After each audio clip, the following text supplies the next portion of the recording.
Tuhan sertamu dan sertamu juga. Inilah Injil Yesus Kristus menurut Santo Lukas. Dimuliakanlah Tuhan. Pada hari Sabat sesudah Yesus dimakamkan, dua orang dari murid-murid Yesus pergi ke sebuah kampung bernama Emmaus yang terletak kira-kira 7 mil jauhnya dari Yerusalem. Dan mereka bercakap-cakap tentang segala sesuatu yang telah terjadi. Ketika mereka sedang bercakap-cakap dan bertukar pikiran, datanglah Yesus sendiri mendekati mereka, lalu berjalan bersama-sama dengan mereka. Tetapi ada sesuatu yang menghalangi mata mereka, sehingga mereka tidak mengenali Dia.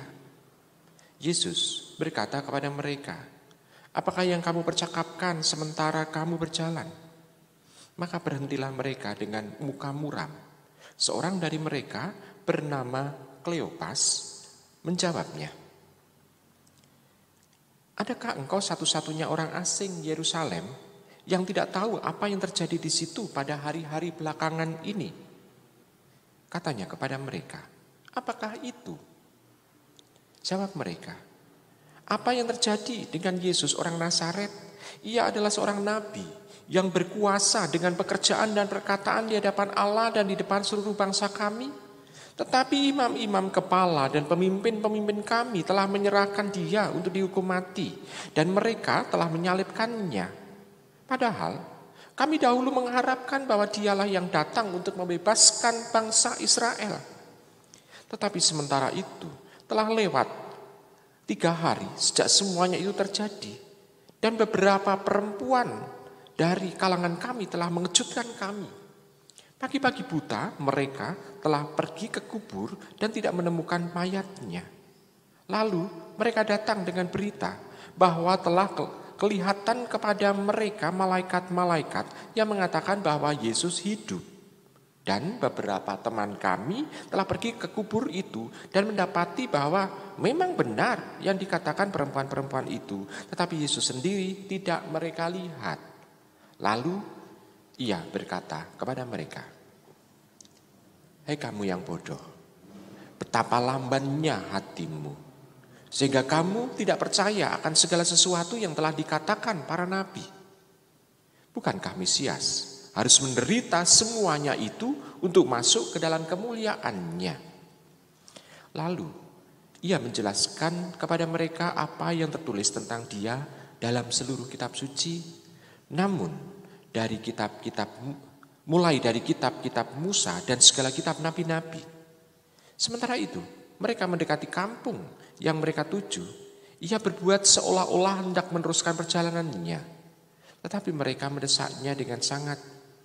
"Tinggallah bersama-sama dengan kami, sebab hari telah menjelang malam dan matahari hampir terbenam." Lalu masuklah Ia untuk tinggal bersama-sama dengan mereka. Waktu duduk makan dengan mereka, Ia mengambil roti, mengucap berkat, lalu memecah-mecahkan roti itu dan memberikannya kepada mereka. Ketika itu, terbukalah mata mereka dan mereka pun mengenali Dia, tetapi Yesus lenyap dari tengah-tengah mereka. Kata mereka seorang kepada yang lain, "Bukankah hati kita berkobar-kobar ketika Ia berbicara dengan kita di tengah jalan dan ketika Ia menerangkan kitab suci kepada kita?" Lalu bangunlah mereka dan langsung kembali ke Yerusalem. Di situ mereka mendapati ke-11 murid. Mereka sedang berkumpul bersama teman-teman mereka. Kata mereka kepada kedua murid itu, "Sungguh Tuhan telah bangkit dan telah menampakkan diri kepada Simon." Lalu kedua orang itu menceritakan apa yang terjadi di tengah jalan dan bagaimana mereka mengenali Yesus pada waktu Ia memecah-mecahkan roti. Demikianlah Injil Tuhan kita. Terpujilah Kristus. Ibu, bapak, saudara-saudari yang terkasih dalam Yesus Tuhan, Injil yang kita dengarkan memang panjang dari ayat 13 sampai dengan ayat 35. Tetapi dalam kisah ini sebetulnya mau memberikan suatu peneguhan kepada kita untuk proses beriman akan kebangkitan Tuhan.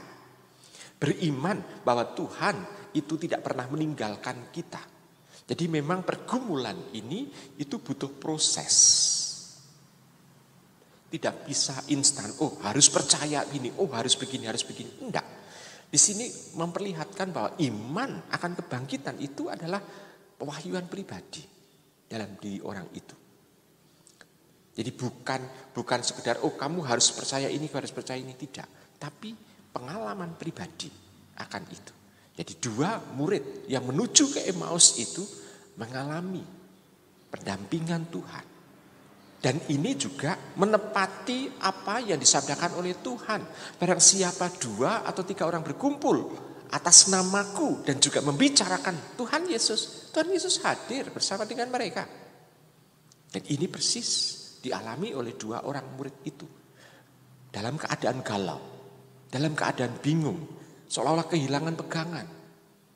Mereka membicarakan Tuhan Yesus. Dan Tuhan Yesus mendampingi mereka. Bahkan Tuhan Yesus menegur mereka dengan mengatakan, "Hai kamu orang bodoh, betapa lambannya hatimu." Nah, di sini kita bisa melihat bahwa para murid itu seringkali memang harus ditegur untuk hal itu. Nah, ibu, bapak, saudara yang terkasih dalam Tuhan. Lalu ada sesuatu yang membuat mereka bisa merasakan bahwa Tuhan hadir.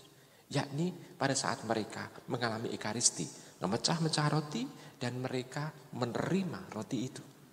Dan itu yang membuka mata mereka bahwa Tuhan Yesus itu bukan Tuhan yang istilahnya meninggalkan mereka yang jauh, tetapi tetap Tuhan yang dekat.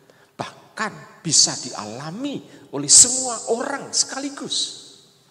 Pada saat Tuhan itu mendampingi 2 orang murid menuju ke Emmaus, Tuhan pun itu juga bisa dengan seketika juga bisa mendampingi atau menampakkan diri kepada Simon dari kesaksian bacaan ini.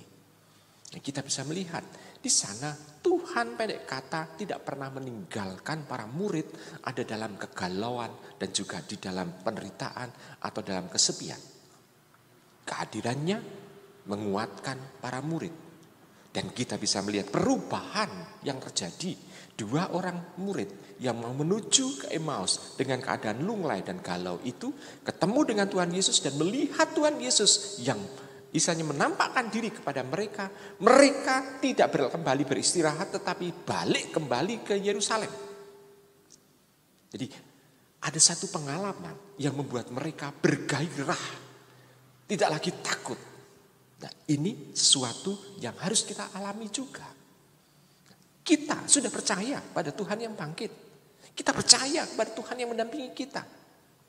Hanya kadang-kala kita untuk berbalik menuju kepada jemaat ini sangat jarang. Ambil contoh konkret saja. Kalau semasa sebelum pandemi kita mempunyai banyak kegiatan di lingkungan. Apakah kita mau berbalik menuju kepada jemaat yang ada di lingkungan itu? Dalam kegiatan-kegiatan di lingkungan. Banyak orang yang mengatakan, oh sudah banyak orang yang terlibat kok. Saya nggak datang toh nggak kelihatan. Banyak beberapa orang yang berpendapat seperti itu juga. Padahal dalam hidup menjemaat itu sebetulnya dalam rangka bisa merasakan dan mengalami kehadiran Tuhan Yesus yang real. Tidak hanya melulu yang real itu dengan Ekaristi, tapi bersama dengan jemaat yang lain. Seolah-olah kita kembali seperti 2 orang murid yang pergi ke Emmaus itu menuju kepada jemaat. Ibu, bapak, saudara yang terkasih dalam Tuhan. Dengan demikian kita bisa melihat bahwa butuh orang beriman lain supaya meneguhkan iman kita yang kadangkala rapuh. Kita butuh jemaat yang lain supaya kita juga mempunyai pengalaman untuk meneguhkan saudara-saudari kita yang lain. Di sini kita bisa melihat ada sesuatu hal. Nah, ternyata dalam proses misalnya itu bergumul dengan iman kebangkitan itu, orang harus setia untuk mendengarkan sabda. Kesetiaan mendengarkan sabda ini sungguh-sungguh sangat penting. Bagi diri kita seringkali lamban untuk mau mendengarkan sabda. Bahkan membaca sabda itu seringkali sangat lambat. Bahkan malas. Maka kita sebetulnya yang ditegur oleh Tuhan Yesus. Mari untuk bisa bergumul dengan iman yang harus kita geluti itu, kita harus mencari dari sumbernya, yakni sabda Tuhan.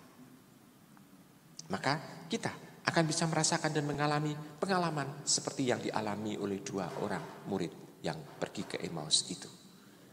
Ibu, bapak, saudara, saudara terkasih, maka mari kita mencoba untuk tetap setia dalam bergumul, dalam bergulat, di dalam kita mengimani, dalam kita bersyukur karena kita diberi anugerah oleh Tuhan atas iman akan kebangkitan itu. Selamat merenungkan.